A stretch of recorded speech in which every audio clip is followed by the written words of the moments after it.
Hello viewers, welcome to my YouTube channel. हमारे पूर्व video करवा चौथ व्रत एवं पूजा विधि में आपने करवा चौथ की व्रत व पूजा विधि देखी। अब करवा चौथ व्रत व पूजा विधि पार्ट 2 में मैं करवा चौथ से संबंधित कथा बताने जा रही हूँ। करवा चौथ व्रत एवं पूजन विधि के लिए हमारा पूर्व वीडियो करवा चौथ व्रत एवं पूजा विधि पार्ट 1, जिसका लिंक इसी वीडियो के नीचे दिया गया है, देख सकते हैं। करवा चौथ व्रत की कथा इस प्रकार है। एक नगर में एक साहूकार रहता था। उस साहूकार के 7 लड़के और 1 लड़की थी। सातों भाई अपने बहन से बहुत प्यार करते थे और उसकी किसी भी प्रकार की पीड़ा दुख नहीं देख पाते थे। कार्तिक महीने में जब कृष्ण पक्ष की चतुर्थी आई तो साहूकार के परिवार की सभी महिलाओं ने करवा चौथ का व्रत रखा। साहूकार की पुत्री के द्वारा भी यह व्रत किया गया। जब रात्रि के समय साहूकार के बेटे भोजन करने के लिए बैठे तो उन्होंने अपनी बहन से भी भोजन करने के लिए कहा। इस पर बहन ने भोजन करने से इनकार करते हुए कहा कि आज मेरा करवा चौथ का व्रत है तथा मैं चांद निकलने के बाद चांद देखकर पूजा करके ही भोजन करूंगी। लेकिन भूख के कारण उसकी भी हालत खराब हो रही थी। उसका चेहरा मुरझा गया था और भूख उसे सहन नहीं हो रही थी। भाइयों द्वारा बहन का भूख से इस प्रकार मुरझाया हुआ चेहरा देखा नहीं गया और उन्होंने बहन को खाना खाने के लिए जोर देकर कहा कि वह खाना खा ले, परंतु बहन नहीं मानी और कहा कि चांद देखकर ही भोजन करूंगी।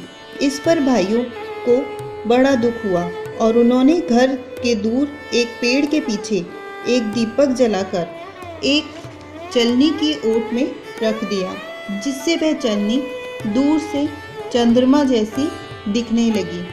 भाइयों ने घर आकर बहन से कहा कि देखो चांद निकल आया।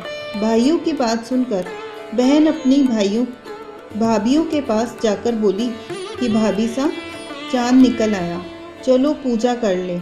परंतु भाभियों को उनके पति द्वारा किया गया यह कार्य मालूम था तो उन्होंने उसकी बात पर ध्यान नहीं दिया।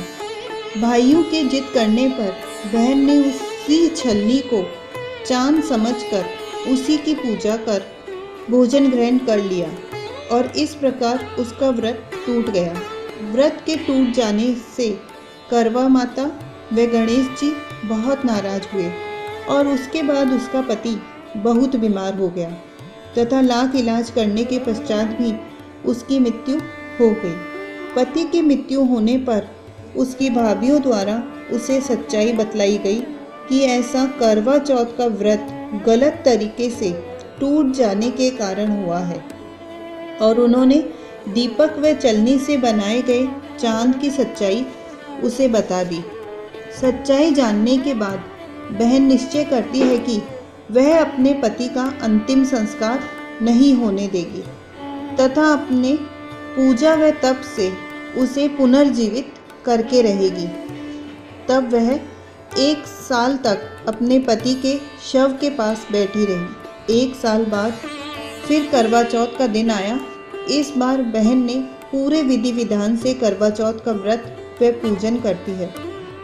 उसके 1 साल के तप से प्रसन्न होकर गणेश जी व करवा माता उसे साक्षात दर्शन देकर उससे वर मांगने को कहते हैं तो बहन उनसे अपने पहले व्रत की गलती के लिए क्षमा मांगते हुए अपने पति का जीवनदान मांगती है।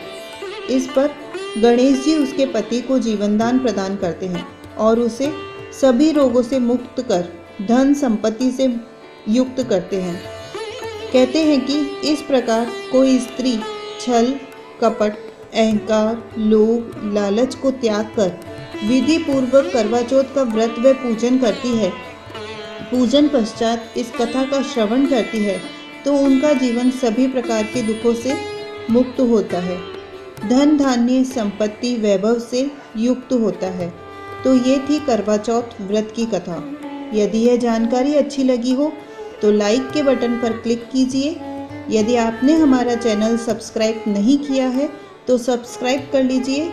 यह पारंपरिक कथा जानकारी आप अपने मित्रों रिश्तेदारों को शेयर कर सकते हैं। एक नया वीडियो लेकर हम फिर मिलेंगे। तब तक के लिए स्टे हेल्दी। नमस्कार, धन्यवाद।